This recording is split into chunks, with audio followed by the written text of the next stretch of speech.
Shalom saudara dikasihi Tuhan Yesus Kristus. Selamat pagi, selamat berjumpa dalam renungan pada pagi hari ini. Doa dan harapan saya saudara semua ada dalam keadaan yang baik, sehat, penuh sukacita dan berkat-berkat Tuhan. Sebelum kita mendengarkan renungan firman Tuhan, mari sama-sama kita berdoa. Kami bersyukur kepadamu ya Bapa, karena kemurahan-Mu dalam kehidupan kami. Dari malam Tuhan sudah melindungi, dan saat ini kami ada semua berkat kemurahan Tuhan. Sebelum kami mau mendengarkan firman-Mu, jamah kami Tuhan, urapi kami semua, berikan pengertian untuk memahami akan kehendak-Mu, dan ajar kami untuk taat, menuruti apa yang Tuhan mau. Dalam nama Tuhan Yesus kami berdoa. Haleluya, amin. Saudara dikasih Tuhan, pembacaan Alkitab kita pada saat ini terdapat dalam Kisah Para Rasul pasal yang ke-12. Saudara dapat membacanya secara pribadi setelah mendengarkan renungan ini. Saya akan membaca Kisah Para Rasul 12 ayat 1-3. Tertulis demikian. Kira-kira pada waktu itu Raja Herodes mulai bertindak dengan keras terhadap beberapa orang dari jemaat. Ia menyuruh membunuh Yakobus, saudara Yohanes, dengan pedang. Ketika ia melihat bahwa hal itu menyenangkan hati orang Yahudi, ia melanjutkan perbuatannya itu dan menyuruh menahan Petrus. Waktu itu hari raya roti tidak beragi. Kita akan lanjutkan pembacaan di ayat yang ke-11. Tertulis demikian. Dan setelah sadar akan dirinya, Petrus berkata, "Sekarang taulah aku benar-benar bahwa Tuhan telah menyuruh malaikatnya dan menyelamatkan aku dari tangan Herodes dan dari segala sesuatu yang diharapkan orang Yahudi." Saudara dikasih Tuhan, mungkin di antara saudara pernah ada yang bertanya, mengapa Tuhan tidak menolong ketika saya ada dalam penderitaan? Mengapa Tuhan tidak melepaskan dari kesesakan? Mengapa Tuhan sepertinya membiarkan?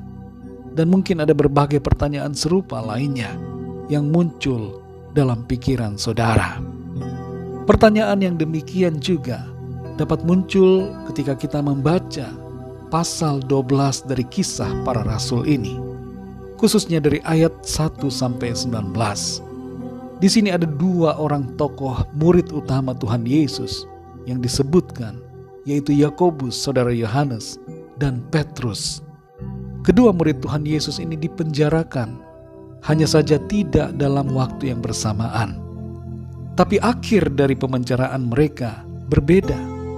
Yakobus dibunuh oleh Herodes, sedangkan Petrus yang hendak dibunuh juga tidak jadi dibunuh karena telah dilepaskan oleh malaikat Tuhan dari dalam penjara dengan cara yang ajaib.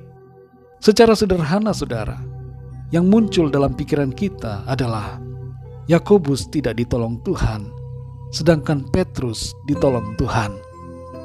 Lalu pertanyaan yang timbul dari hal ini adalah, mengapa Yakobus tidak ditolong, sedangkan Petrus ditolong Tuhan?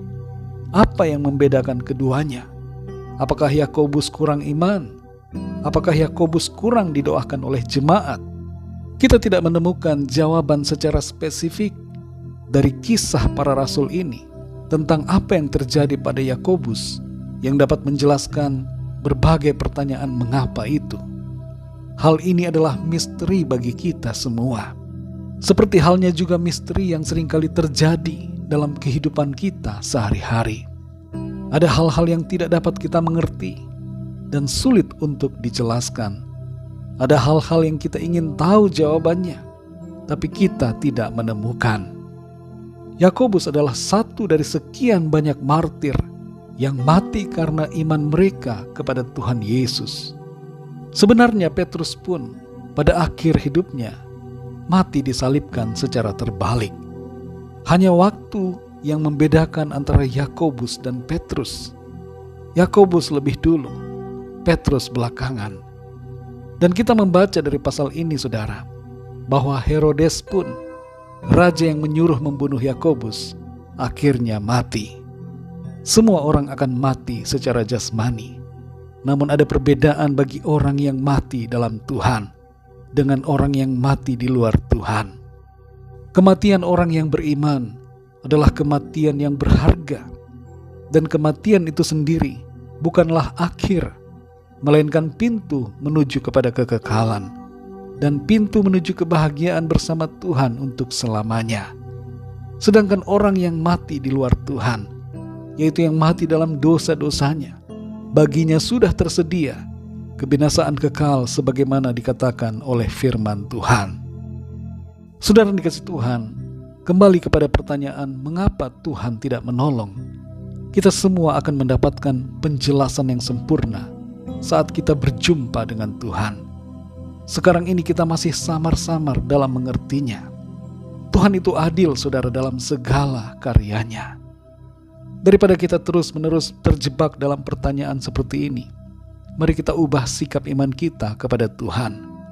Bukan sikap iman yang mempertanyakan mengapa Tuhan tidak menolong, tapi sikap iman yang mau berkorban bagi Tuhan.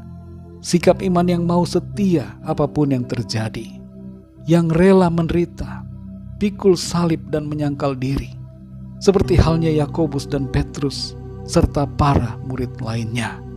Mereka tidak gugur imannya meskipun ada masalah, tantangan dan aniaya yang harus mereka hadapi.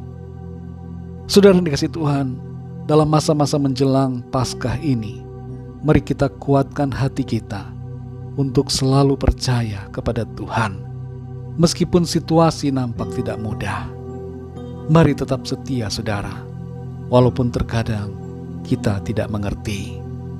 Tuhan selalu baik dan Tuhan selalu mengasihi kita. Mari kita berdoa. Bapa kami yang di surga, Bapa, dalam nama Tuhan Yesus Kristus, Tuhan yang penuh dengan kasih, yang selalu setia kepada kami. Kami bersyukur untuk firman-Mu yang sudah kami baca, kami dengar dan renungkan pada saat ini.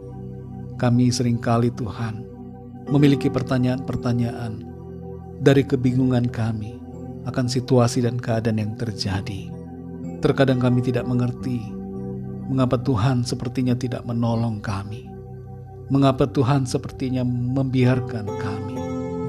Tapi kami menyadari, Tuhan, bahwa Engkau selalu baik dalam segala karya-Mu. Meskipun kami tidak mengerti, kami mau tetap setia dan percaya kepadamu. Engkaulah sumber segala-galanya dalam kehidupan kami. Engkau yang telah menebus dan membebaskan kami. Engkau yang telah menyelamatkan dan mengaruniakan kepada kami kehidupan yang kekal. Ajar kami, Tuhan, untuk tetap kuat dalam segala keadaan, dalam situasi yang kelihatan tidak mudah bagi kami. Ajar kami untuk tetap setia, mengasihi Tuhan, mengiring Engkau, pikul salib, menyangkal diri, dan mengikuti jejak-jejak-Mu, Tuhan Yesus. Terima kasih, kami bersyukur untuk kebenaran firman-Mu yang kembali menempa diri kami untuk menjadi pribadi-pribadi yang kuat, setia dan selalu beriman kepada Tuhan. Berkati kami, Tuhan, di sepanjang hari ini, dalam segala aktivitas kami. Biarlah semua yang kami lakukan senantiasa Tuhan buat berhasil dan beruntung, diberkati dan senantiasa memuliakan nama Tuhan. Kami berdoa bagi yang sedang dalam keadaan sakit, agar Tuhan menjamah dan menyembuhkan, memulihkan keadaan tubuh mereka. Dan yang sedang dalam pergumulan, agar Tuhan memberikan pertolongan. Mujizat Tuhan, Tuhan nyatakan dalam kehidupan setiap kami. Terima kasih ya Tuhan. Kami percaya kami alami kemenangan, sukacita dan berkat Tuhan. Dalam nama Tuhan Yesus Kristus, Tuhan dan Juru Selamat kami sudah berdoa dan mengucap syukur. Haleluya. Mari sama-sama kita berdoa doa Bapa kami. Bapa kami yang di surga, dikuduskanlah nama-Mu. Datanglah kerajaan-Mu, jadilah kehendak-Mu di bumi seperti di surga.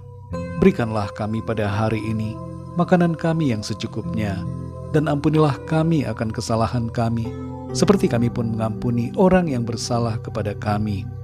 Dan janganlah membawa kami ke dalam pencobaan, tetapi lepaskanlah kami daripada yang jahat, karena Engkaulah yang punya kerajaan, dan kuasa dan kemuliaan, sampai selama-lamanya. Amin. Terimalah berkat Tuhan. Tuhan memberkati engkau dan melindungi engkau. Tuhan menyinari engkau dengan wajah-Nya dan memberikan kasih karunia. Tuhan menghadapkan wajahnya kepadamu dan memberikan damai sejahtera. Berkat anugerah dari Bapa Surgawi, cinta kasih karunia dari Tuhan Yesus Kristus, dalam persekutuan dan penghiburan Roh Kudus, menyertai kita semua, sekarang ini dan sampai selama-lamanya. Dalam berkat nama Tuhan Yesus Kristus. Haleluya. Amin. Puji Tuhan, saudara yang dikasihi Tuhan, saya percaya firman Tuhan menjadi berkat dan kekuatan buat saudara semua, dan Roh Kudus akan menolong saudara untuk lebih lagi memahami kebenaran firman Tuhan. Tuhan Yesus memberkati saudara semua. Sampai jumpa dalam renungan yang berikutnya. Haleluya.